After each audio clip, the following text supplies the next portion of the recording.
Tantor Audio, a division of Recorded Books, presents We Cannot Be Silent, Speaking Truth to a Culture Redefining Sex, Marriage, and the Very Meaning of Right and Wrong, by R. Albert Mohler.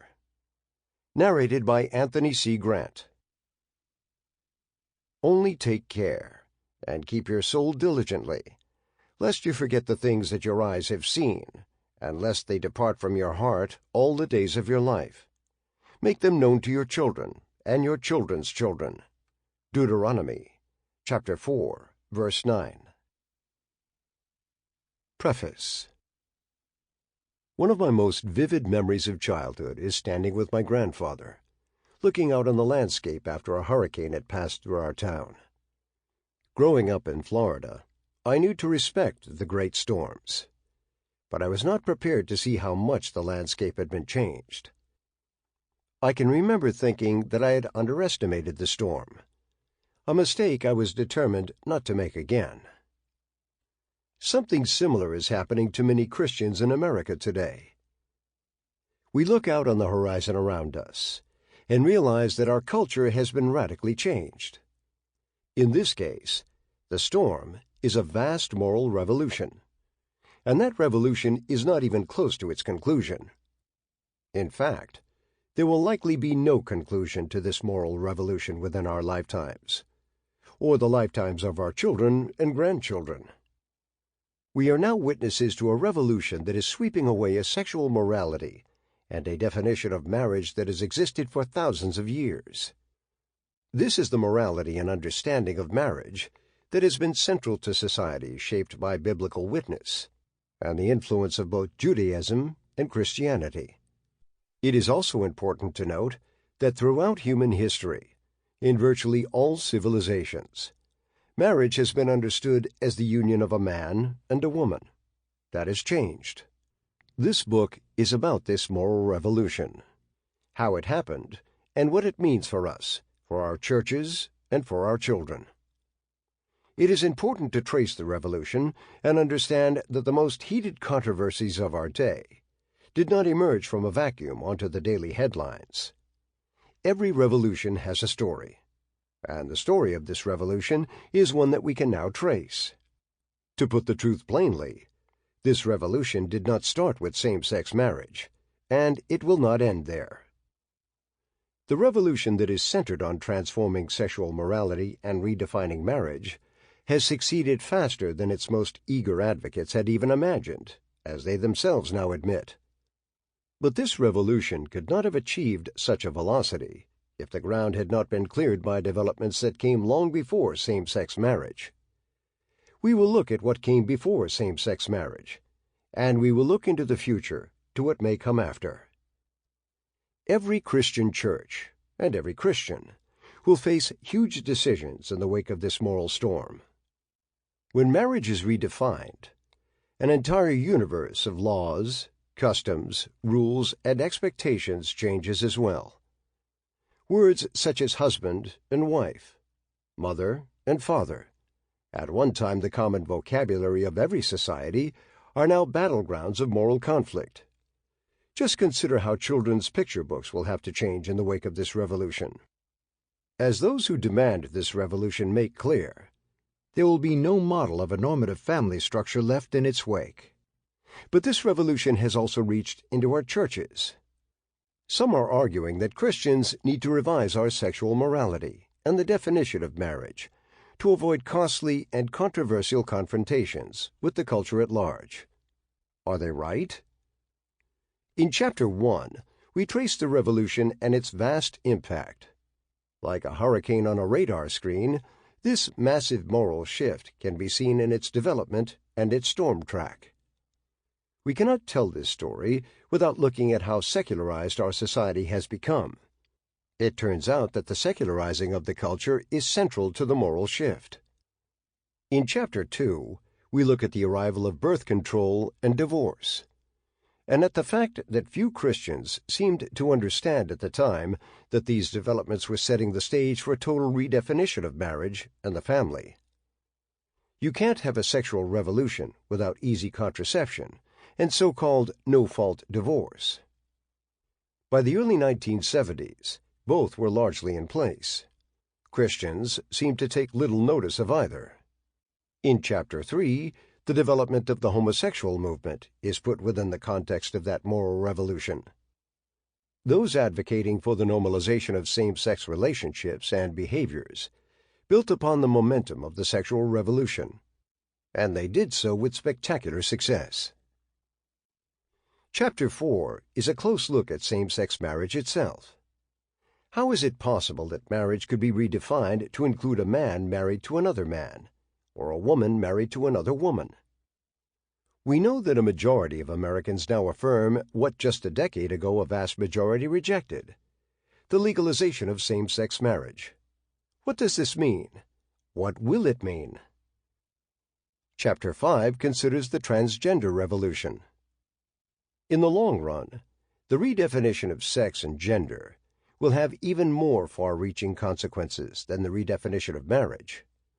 Are there any limits to where the transgender revolution will lead?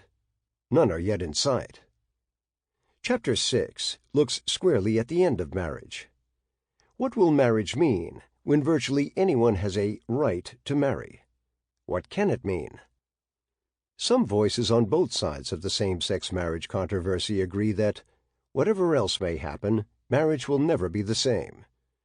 Indeed, marriage as a privileged and respected institution, even as an expectation of normal adulthood, is disappearing before our eyes. Chapter 7 asks a straightforward question. What does the Bible really say about sex? For biblical Christians, this is the most important question of all. We will look at the Bible's understanding of sex, gender, marriage, and morality. The Bible will establish the framework for our consideration of marriage, identity, and sexuality. As we will see, the Bible presents a clear understanding of sex, gender, and marriage as among God's greatest gifts to humanity, to be honored as He intended. Chapter 8 looks at the very real and urgent challenges to religious liberty we now confront. These challenges jump right onto the headlines virtually every week, and the list of issues headed for courts and legislatures is long and getting longer. Will Christian colleges and universities be coerced into violating Christian conviction? Will individual Christians be denied their religious liberties? What will same-sex marriage mean for your church and its freedom? Chapter 9 steps back to look at the sexual revolution, right down to the arrival of same-sex marriage, in light of the gospel of Jesus Christ. For Christians, the gospel is our constant frame of reference. In that light, the moral confusion of our day represents a real opportunity for courageous Christian witness. If we have confidence in the gospel, we will have confidence in the compassion of truth. Chapter 10 is a consideration of pressing questions. Should a Christian attend a same-sex wedding? Is sexual orientation a choice? How do we balance truth and compassion? Would you allow your child to play at a home with two moms or two dads? Why do none of the ancient Christian creeds define marriage? Should government legislate morality? These are just a few of the questions now pressing upon us. How should we answer? And finally, the book concludes with a word to the listener, written in response to the Supreme Court's decision on gay marriage. I remember standing with my grandfather and looking at a large boat lying on its side, far from the lake. I didn't have to ask how it got there. The hurricane explained everything. We cannot understand our times without looking honestly at the moral hurricane sweeping across our culture, leaving very little untouched, if not radically changed, in its wake. But understanding is just a start. When it comes to marriage and morality, Christians cannot be silent, not because we are morally superior, but because we know that God has a better plan for humanity than we would ever devise for ourselves. Beyond that, we cannot be silent because we know that Jesus Christ is Lord, and that He came to save us from our sins. We cannot rightly tell people about the gospel of Jesus Christ if we do not speak rightly about sin and its consequences. As I have said, I stood there with my grandfather, determined never to underestimate a hurricane again. We dare not underestimate the scale, scope, and significance of this moral revolution. Even more urgently, we cannot underestimate the gospel of Jesus Christ. This book is written in the hope that the Church will be found faithful, even in the midst of the storm. 1. In the wake of a revolution. The prophetic writer Flannery O'Connor rightly warned us years ago that we must push as hard as the age that pushes against you. This book is an attempt to do just that. We are living in the midst of a revolution. The Christian Church in the West now faces a set of challenges that exceeds anything it has experienced in the past. The revolution that has transformed most of Western Europe and much of North America is a revolution more subtle and more dangerous than revolutions faced in previous generations. This is a revolution of ideas, one that is transforming the entire moral structure of meaning and life that human beings have recognized for millennia. This new revolution presents a particular challenge to Christianity. For a commitment to the authority of Scripture and to revealed truths runs into direct conflict with the central thrust of this revolution. Christians are not facing an isolated set of issues that cause us to be merely perplexed and, at times, at odds with the larger culture. We are instead facing a redefinition of marriage and transformation of the family. We are facing a complete transformation of the way human beings relate to one another in the most intimate contexts of life. We are facing nothing less than a comprehensive redefinition of life, love, liberty, and the very meaning of right and wrong. This massive revolution is taking place across the entire cultural landscape, affecting virtually every dimension of life, and demanding total acceptance of its claims and affirmations of its aims. Christians who are committed to faithfulness to the Bible as the Word of God, and to the Gospel as the only message of salvation, must face this unavoidable challenge. A comprehensive revolution. British theologian Theo Hobson has argued that the scale and scope of this challenge are unprecedented. According to critics of Hobson's argument, the challenge of the sexual revolution and the normalization of homosexuality is nothing new or unusual. Churches have always shown the ability to plod their way through hard moral issues before, and so they will again with homosexuality. Hobson himself confessed that he would have agreed with this line of reasoning at one point, but not anymore. For Hobson, the issue of homosexuality presents the Church with a challenge it has never faced before. Why is this such a challenge to Christianity? Hobson has suggested that the first factor is the either-or quality of the new morality. There is no middle ground in the Church's engagement with homosexuality. Either churches will affirm the legitimacy of same-sex relationships and behaviors, or they will not. Hobson's second factor is the new morality's rapid rate of success. The normalization of homosexuality, something regarded as unspeakably immoral for centuries, has happened at breakneck speed. It has happened so fast that homosexuality is now considered as a legitimate lifestyle, and one that deserves legal protection. Moreover, as Hobson argued, the speed of the new morality's success has basically ousted traditionalist sexual morality from the moral high ground. In other words, the sexual revolution has actually turned the tables on Christianity. The Christian Church has long been understood by the culture at large to be the guardian of what is right and righteous. But now the situation is fundamentally reversed. The culture generally identifies Christians as on the wrong side of morality. Those who hold to biblical teachings concerning human sexuality are now deposed from the position of high moral ground. This change is not simply the waning of the taboo. As Hobson explained, the case for homosexual equality takes the form of a moral crusade. Those who want to uphold the old attitude are not just dated moralists, as is the case with those who want to uphold the old attitude to premarital sex or illegitimacy. They are accused of moral deficiency.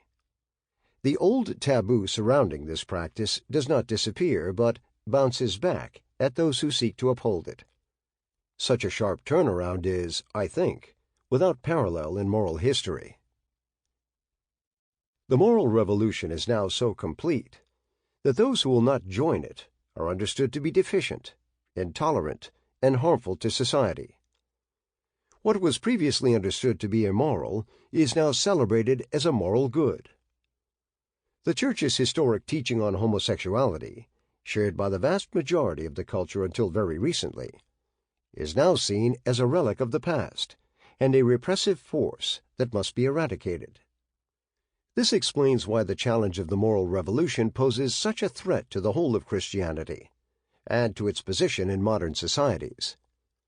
And yet, even as we understand this revolution to be a new thing, its roots are not recent.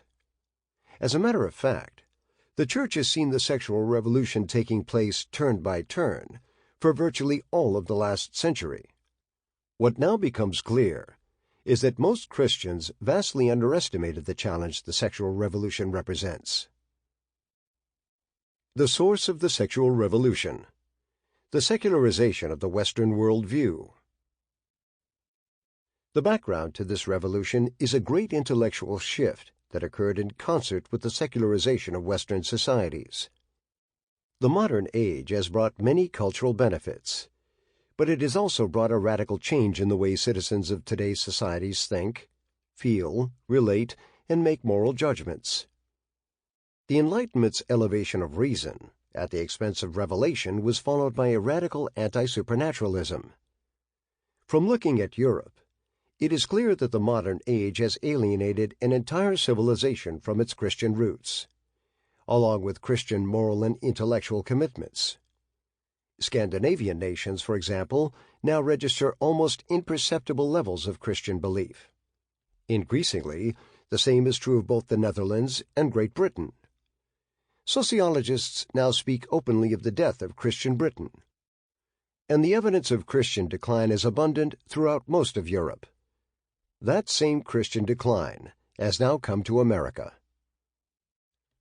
In 1983, Carl F. H. Henry described the future possibilities for Western societies.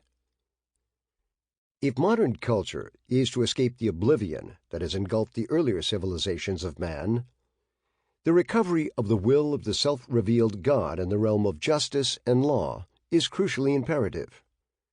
Return to pagan misconceptions of divinized rulers or a divinized cosmos, or to quasi-Christian conceptions of natural law or natural justice, will bring inevitable disillusionment.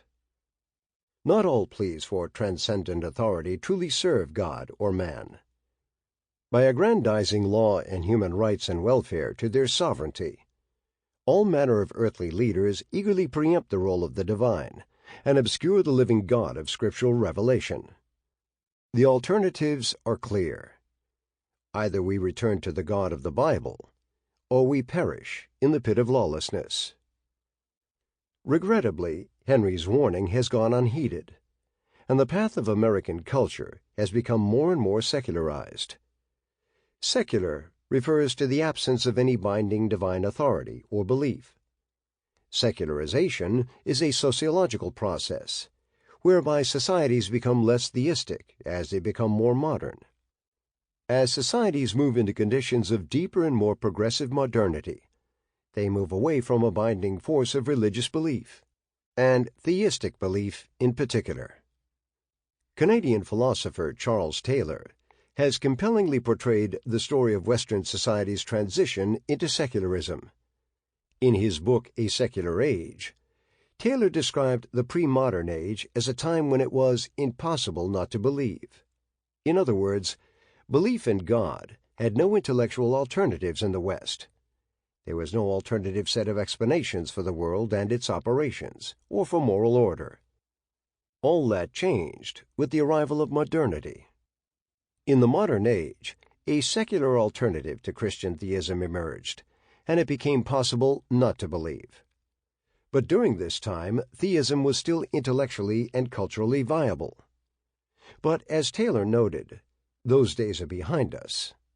In our own postmodern age, it is now considered impossible to believe. Significantly, Taylor pinpoints this unbelief as a lack of cognitive commitment to a self-existent, self-revealing God.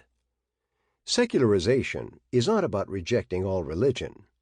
In fact, even hyper-secularized Americans often consider themselves to be religious or spiritual. Secularization, according to Taylor, is about the rejection of a belief in a personal God, one who holds and exerts authority. The implications of this worldview shift are massive. For example, in light of these current intellectual conditions, sociologist Mary Eberstadt has noted that it is surely the case in large stretches of the advanced West today. Many sophisticated people do not believe that the churches have any authority whatsoever to dictate constraints on individual freedom. This may be true, but the church cannot abdicate its responsibility for Christian truth-telling in a postmodern age. The secular conditions make it more challenging and difficult, even seemingly impossible at times. Our culture is growing more and more resistant to a God, any God, who would speak to us with words such as "thou shalt" and "thou shalt not." The fact that Christians enter every conversation as believers in the Lord Jesus Christ, who are bound by biblical revelation, means that society will label us as the intellectual outlaws, breaking the rules of engagement by appealing to a personal creator and divine authority. Yet explicit Christian truth-telling is the Church's reason for being. As Peter wrote, "But you are a chosen race, a royal priesthood, a holy nation, a people for his own possession, that you may proclaim the excellencies of him who called you out of darkness into his marvelous light." 1 Peter, chapter 2, verse 9. The God of the Bible has sent his church into the world to tell the truth about himself, about his laws and commands, about his grace and love, and most important, about the gospel of Jesus Christ. The American Sex Revolution. Today we are witnessing nothing less than a total revolution in sexual morality. And a moral revolution is dramatically more important than a mere moral shift. Moral shifts happen all around us and can regularly result in positive cultural transitions. For example, as someone who grew up in the 1960s, I can remember positive comedic depictions of drunken behavior on television. But Otis, the benevolent drunk on The Andy Griffith Show, would be impossible to present in the mainstream media today. This is due to the important shift in moral judgment concerning alcohol and drunk driving. A successful anti-drunk driving campaign has turned what was thought in the 1950s to be a minor indiscretion to what is now understood, quite properly, to be a major crime. The eventual heightened criminalization and moral sanction against drunk driving was the result of a society coming face to face with horrible damages caused by drunk driving. This kind of moral change happens on any number of issues, but in a way that can be absorbed within the general moral trajectory of a culture. In other words, moral change generally takes a rather long period of time, and in a way that is consistent with a culture's moral commitments. A moral revolution represents the exact opposite of that pattern. What we are now experiencing is not the logical outworking of the West's Christian-influenced teachings on human sexuality, but the repudiation of them. This is a fundamentally different type of moral change, and represents a challenge that is leaving many Christians confused and befuddled, some angry and anxious, and others asking hard questions about how the Church should respond in such a time of crisis. All this has to be put into the larger context of changes that have transformed the way most people in Western societies think. The moral revolution is part of a seismic shift in Western culture that has occurred during the last 2 centuries.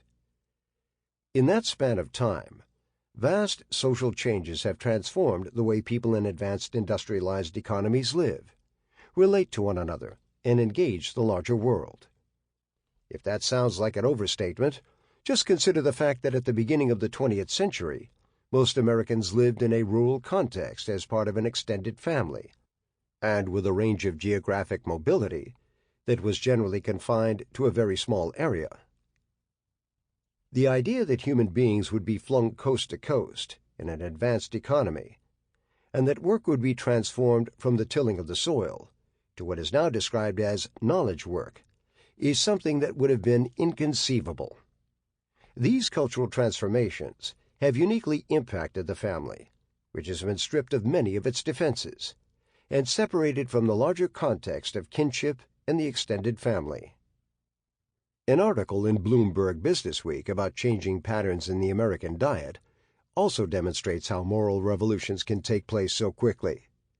As the authors explained, cultural shifts don't happen overnight. They build slowly. A sip of coconut water here, a quinoa purchase there. And suddenly, the American diet looks drastically different than it did 10 years ago. Indeed, most of us can recognize this just by looking at our own dinner tables. But now imagine that same process expanded into the realm of morality and the major issues of life. In truth, the same kind of process has taken place. Just as changes in the diet take place without often being perceived, the same is true of the vast shift in morality that is taking place all around us, and we cannot say we are not warned. Writing back in 1956, Peter M. Sorokin sounded an alarm about what he called the American sex revolution. Sorokin, the first professor of sociology and later head of that department at Harvard University, was a moral prophet. As a member of the intellectual elite at Harvard, Sorokin represented the mainstream moral understanding of America at the time, and he was profoundly alarmed at the sexual revolution he saw taking place all around him. Among the many changes of the last few decades, a peculiar revolution has been taking place in the lives of millions of American men and women. Quite different from the better-known political and economic revolutions, it goes almost unnoticed. Devoid of noisy public explosions, its stormy scenes are confined to the privacy of the bedroom and involve only individuals. Unmarked by dramatic events on a large scale, it is free from civil war, class struggle, and bloodshed. It has no revolutionary army to fight its enemies. It does not try to overthrow governments. It has no great leader. No hero plans it, and no Politburo directs it. Without plan or organization, it is carried on by millions of individuals, each acting on his own. As a revolution, it has not been featured on the front pages of our press, or on radio or television. Its name is the sex revolution.